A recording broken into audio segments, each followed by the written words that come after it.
todos mis actos y todas mis omisiones en la asesoría al presidente de la República estuvieron estricta, juiciosamente atenidas a la ley. Que se diga una sola acción u omisión de José Obdulio Gaviria que viole la ley.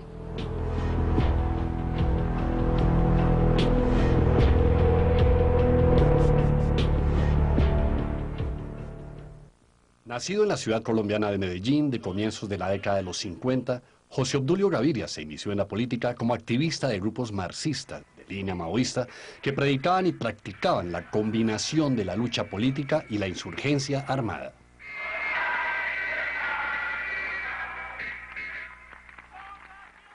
Yo era profesor de la Universidad de Antioquia y él era de los que se movían en las asambleas. Él era del ML, del EPL prácticamente, dogmático, con ese dogmatismo católico antioqueño, ¿no es cierto?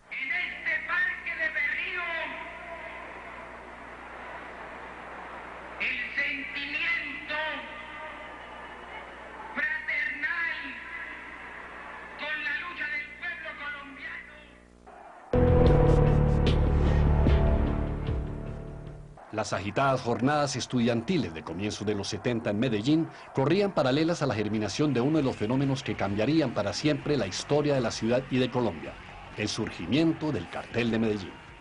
Pablo Escobar, su gestor y jefe, abandonaba por aquella época el negocio del contrabando de cigarrillos y licores para comenzar a construir un emporio mafioso que partió en dos la historia del tráfico de drogas ilícitas y lo llevó a aparecer una década después en la lista de los 10 hombres más ricos del planeta. Me siento orgulloso de pertenecer a la comunidad del municipio de Envigado, porque en esos lugares he conseguido lo más lindo y lo más preciado que tengo en mi vida. Toda una generación de jóvenes de Medellín se vio envuelta de repente en la danza de millones de dólares que inundó la ciudad.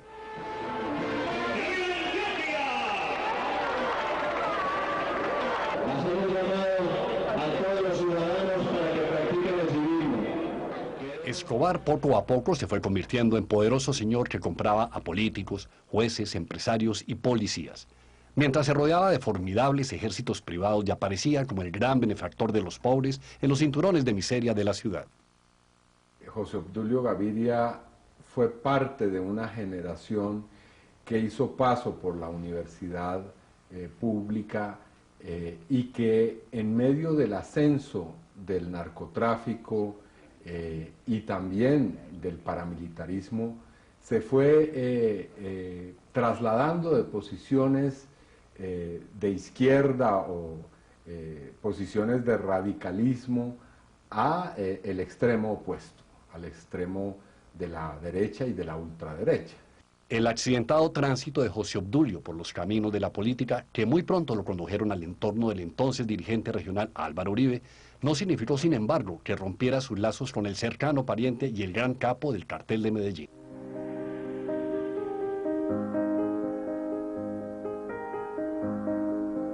Roberto Escobar Gaviria, hermano de Pablo y también primo hermano de José Obdulio, hoy dedicado a guiar visitas turísticas de gringos y europeos por los dominios del extinto capo, escribió desde prisión este libro en el que se revelan interesantes secretos de familia.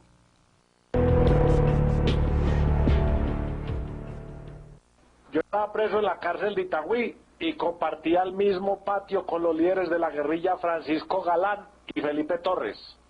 Ellos recibían en la cárcel a toda la gente que quería colaborar con la paz de Colombia. Fue así como una mañana se aparecieron allá Monseñor Isaías Duarte y mi primo José Obdulio Gaviria.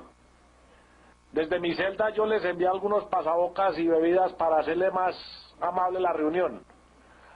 A través de una reja contigua, uno de los presentes en la reunión me contó que mi primo José Obdulio acababa de negar nuestro parentesco.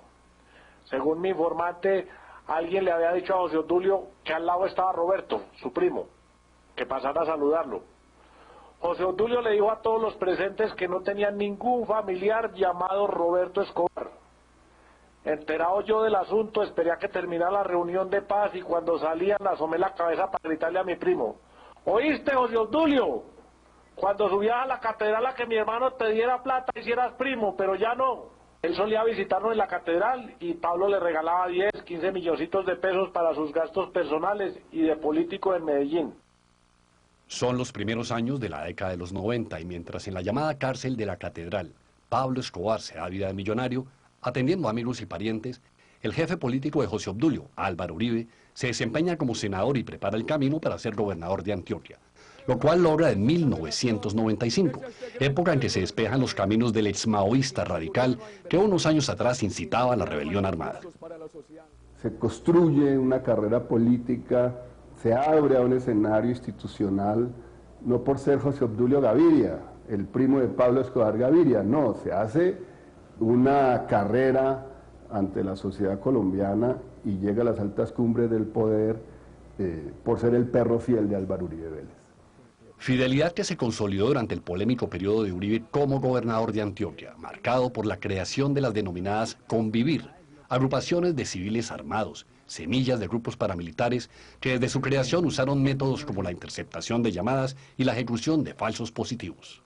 Poderes que emergieron en la ciudad de Medellín y que eran poderes claramente en alianza con las estructuras paramilitares y con las estructuras narcotraficantes que dominaron la ciudad.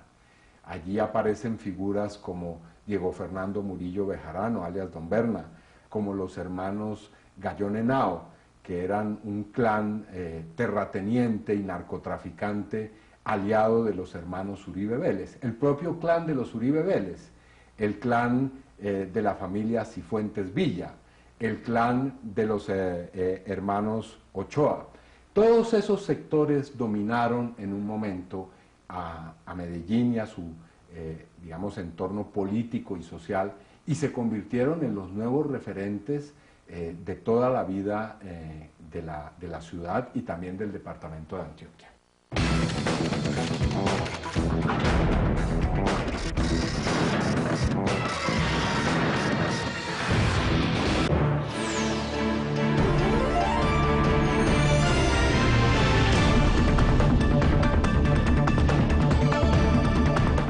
Para que continúen los proyectos que dejó el comandante Hugo Chávez.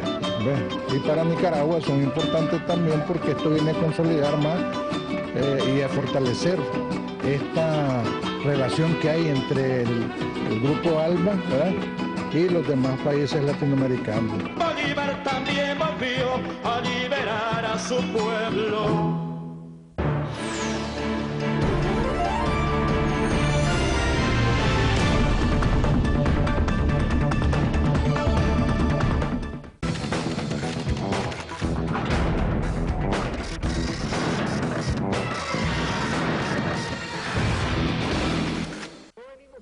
A comienzos del nuevo siglo, Uribe lanzó su candidatura a la presidencia prometiendo el aniquilamiento de las guerrillas y usando un discurso guerrerista.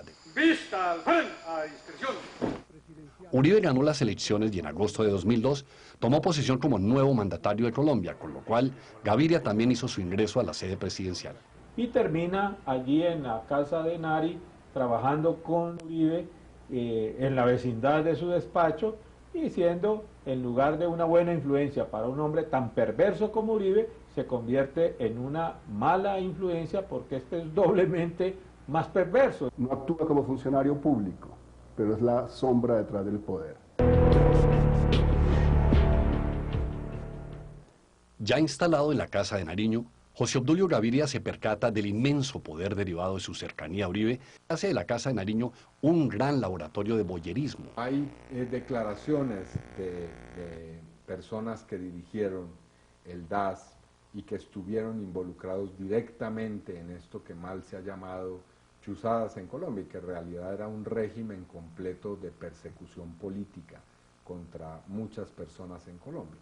Para que se tenga una idea, 300 ciudadanos fueron objeto de un aparato que involucró a miles de agentes del DAS en distinta clase de procedimientos, desde desprestigio público, pasando por escudriñar su vida íntima, sus cuentas bancarias, los sitios donde vivían, hasta el asesinato, por supuesto.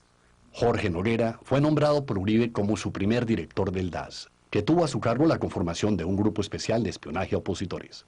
Se creó dentro del DAS, el Departamento Administrativo de Seguridad del Estado, una estructura para destruirnos, que se llamó el G3, encabezado por el director del DAS, Jorge Noguera, quien terminó siendo condenado finalmente a 25 años de prisión por haber puesto el DAS al servicio del paramilitarismo, en contra de los magistrados de la Corte Suprema de Justicia, en contra de los periodistas que hacían oposición política, en contra de los defensores de derechos humanos en general. Los magistrados de la Corte Constitucional, entre los cuales estoy yo, por la época magistrado de esa corporación, fueron objeto de escuchas ilegales de las llamadas telefónicas, fueron objeto de interceptación de sus correos electrónicos y fueron objeto de ello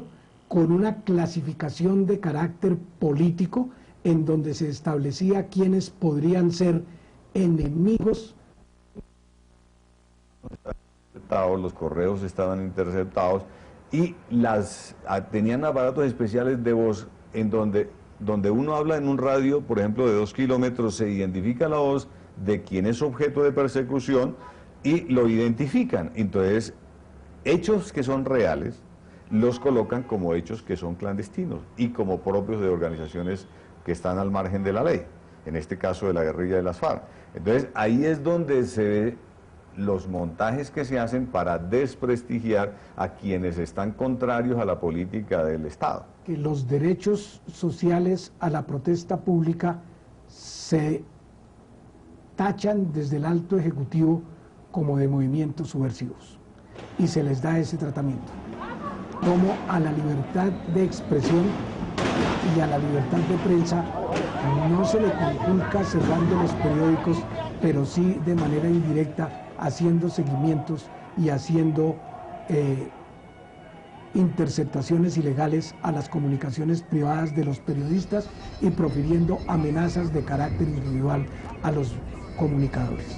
Eso se incubó en la casa de Nari y en buena medida fue fabricado todo eso por el señor José Obdulio Gaviria.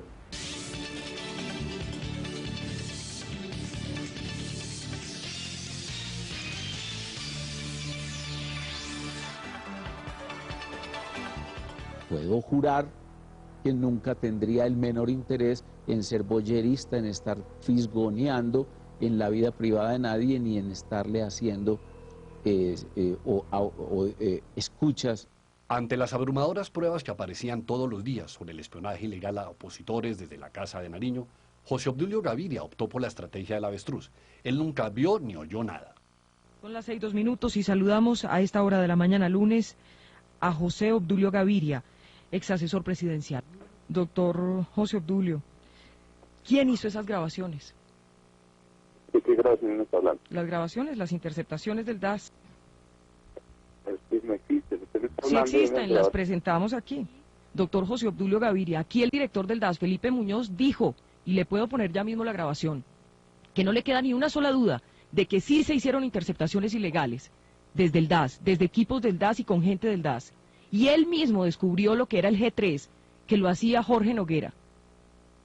Pero estamos hablando de otro tema muy distinto. No, estamos hablando de lo mismo. Del trabajo que se hacía en el DAS, de manera secreta e ilegal, para chuzar a la gente de la oposición, a la gente del mismo gobierno, para chuzar al general Naranjo, por ejemplo. O sea que usted no tiene por qué decir lo que está diciendo. Me da pena con usted, doctor José Obdulio. Y ante todo el país quiero decir que usted no tiene pruebas de que no hay pruebas.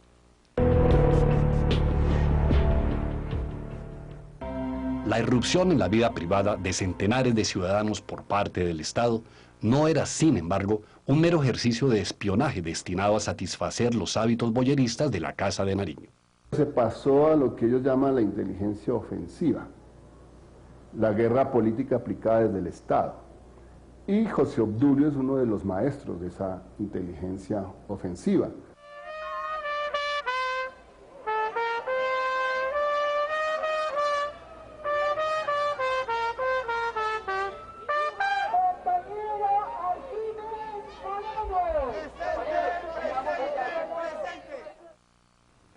Cuando convocamos las víctimas del Estado, de la violencia paramilitar y de la violencia de las instituciones estatales, una movilización para el día 6 de marzo, el escudero del expresidente Uribe apareció en escena. José Obdulio Gaviria dijo que esas movilizaciones en realidad estaban convocadas por el comandante de las FARC, Alfonso Cano, y por el comandante Iván Márquez. Las movilizaciones del 6 de marzo costaron la vida de 6 personas en distintas partes del país. Bueno, como resultado de toda esa situación, primero la relatora de la libertad de expresión de la OEA se manifestó pidiendo respeto a esas movilizaciones, y luego 63 congresistas de Estados Unidos hicieron una carta dirigida al expresidente Uribe, pues manifestando su inconformidad con las declaraciones de José Obdulio Gaviria. Fue José Obdulio Gaviria el que explicitó una tesis que ha sido prácticamente uno de los elementos constitutivos del discurso del expresidente Uribe, y es que los miembros de la oposición política, y concretamente los miembros del Partido Comunista y de la Unión Patriótica, son terroristas. El clímax de esta tesis tuvo lugar en el año 2006, cuando comenzaron a aparecer estos avisos publicitarios elaborados por la campaña para la reelección de Uribe. Yo pertenecía a la UP, me parecía un buen movimiento, pero luego nos fuimos torciendo, matar por matar, hacer daño a los demás, matar civiles. Eso está mal hecho, está bien que usted lo esté combatiendo. Por eso, hoy en día lo apoyamos a usted con todas las que tenemos.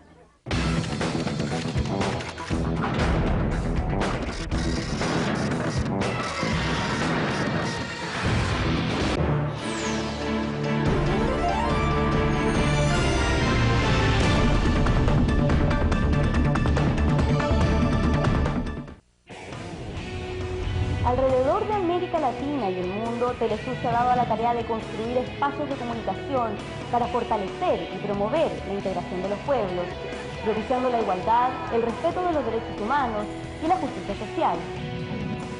Con la más extensa red de corresponsales del continente y un amplio equipo de profesionales del periodismo, Telesur refleja la realidad de nuestros pueblos. Facilitamos la democratización de la información como un derecho irrenunciable. Telesur, nuestro norte es el sur.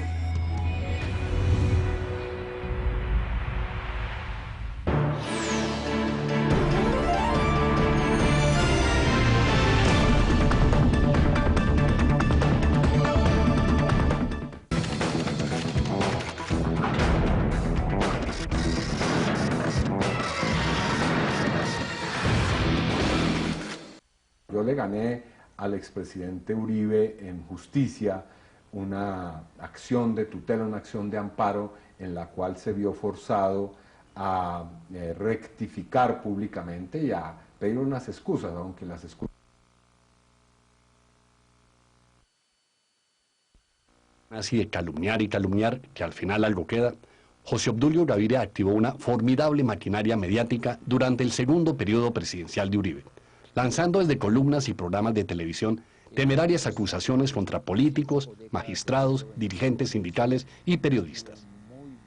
Por ejemplo, aquí hay periodistas que son eso, son una especie de posilga o vacinilla de información filtrada, y con ello hacen sus columnas, y esas columnas merecen muchos premios, muchos reconocimientos, porque son reconocimientos de los mismos entre sí.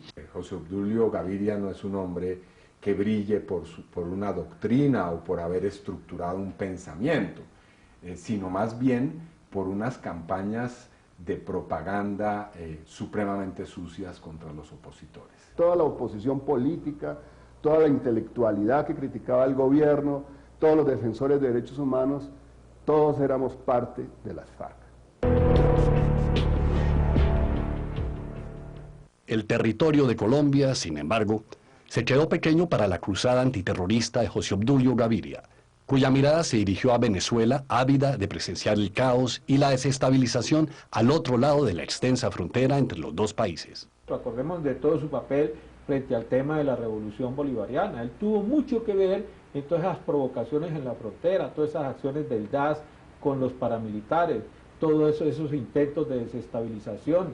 Acordémonos de las elecciones cuando aparece una llamada que le interceptaron a él, en donde está hablando con el cónsul colombiano en Maracaibo, en donde le está hablando precisamente de cómo había que desestabilizar al gobierno bolivariano en esas elecciones municipales en las que por primera vez avanzaba la oposición de derecha pues en Venezuela durante el tiempo de Chávez. Doctor José Obdulio, Carlos Galdi, ¿cómo amaneció? Bien, bien, gracias. ¿Cómo va todo? Bien, le cuento que aquí anoche las cosas salieron muy buenas en el sitio donde yo estoy. Las dos personas son dos muy buenos amigos y pienso que para el trabajo nuestro de allá debe ser maravilloso. Qué bueno, qué bueno. Y cuénteme en general cómo el resultado. El resultado, el número fue favorable, estratégicamente favorable a la oposición. Zulia, que se había perdido y se recuperó la de acá. Este Bernal que estaba aspirando y que era alcalde en Caracas y estaba aspirando a la gobernación, ¿salió? No. Es decir, hay unas personas, unos personajes muy estratégicos del otro lado que perdieron. Y acá ganó Pablo Pérez, que es un muy especial amigo de acá de nosotros. Y en la alcaldía... Compañero político del alcalde. Exacto. Eran fórmula. Sí, entonces nosotros aquí tenemos un potencial. Ya esta mañana hablé con ellos y nos vamos a reunir para mirar a tomar unas acciones ya a nivel de gobierno, porque yo estoy pensando en lo que estamos haciendo allá. Yo solamente necesito luces suyas para cuando usted me diga empiece, yo arrancar. Aunque en agosto del 2012 ya estaban huérfanos y nostálgicos del poder, Uribe y José Obdulio persistieron en su agresividad frente al gobierno democrático del vecino país, recorriendo varios puntos de la frontera para apoyar al candidato opositor al presidente Hugo Chávez. ¡Que viva Capriles!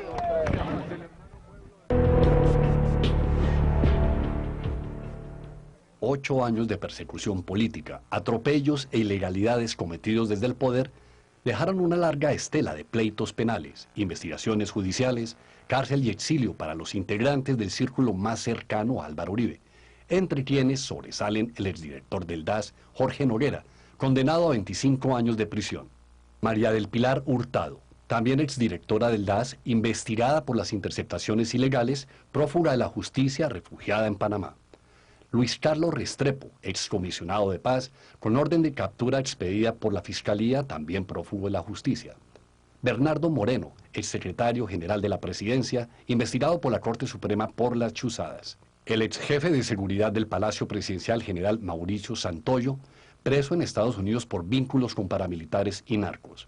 César Mauricio Velázquez, exsecretario de prensa de Uribe, investigado por espiar a la Corte Suprema. Así como los exministros Andrés Felipe Arias, preso por un escándalo de corrupción, y Sabas Pretelt, investigado por sobornar a una congresista para garantizar la reelección de Uribe. Hoy vamos a hablar de un tema que lamentablemente tiene que ver directamente conmigo. Se refiere a un proceso judicial en el cual se ha vinculado a las personas más cercanas como colaboradores del presidente Uribe en la Casa de Nariño.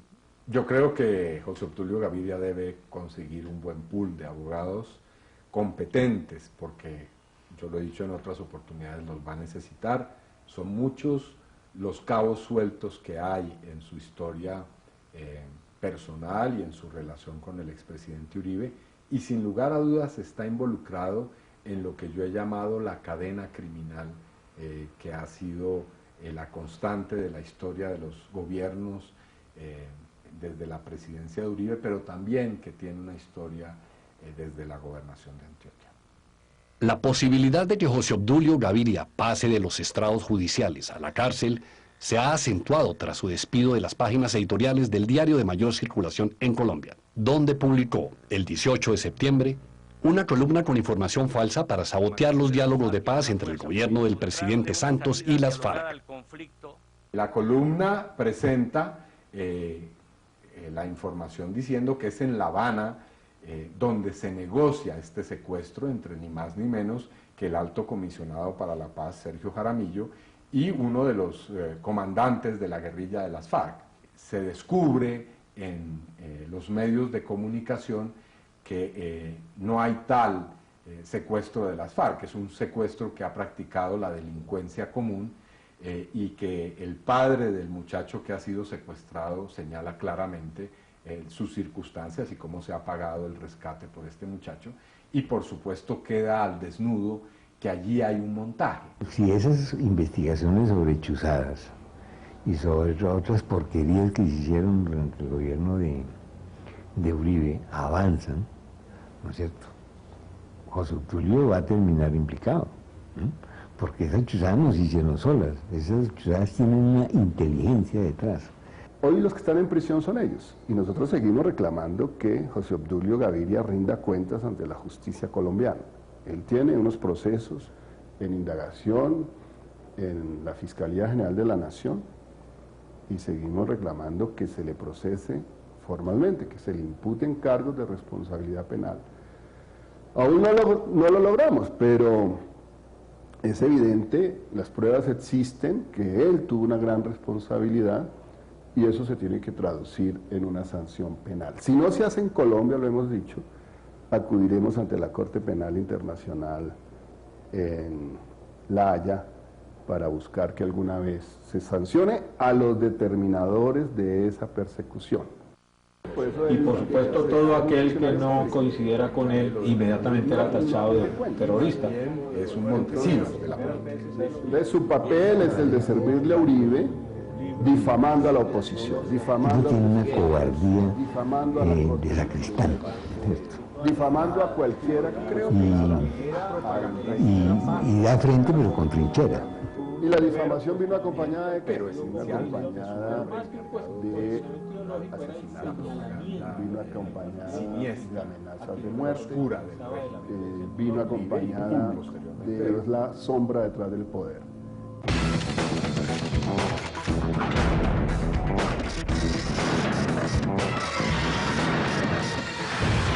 En la próxima entrega de Expediente, José María Aznar, abogado, presidente de España durante el periodo 1996-2004, acusado de conspirador.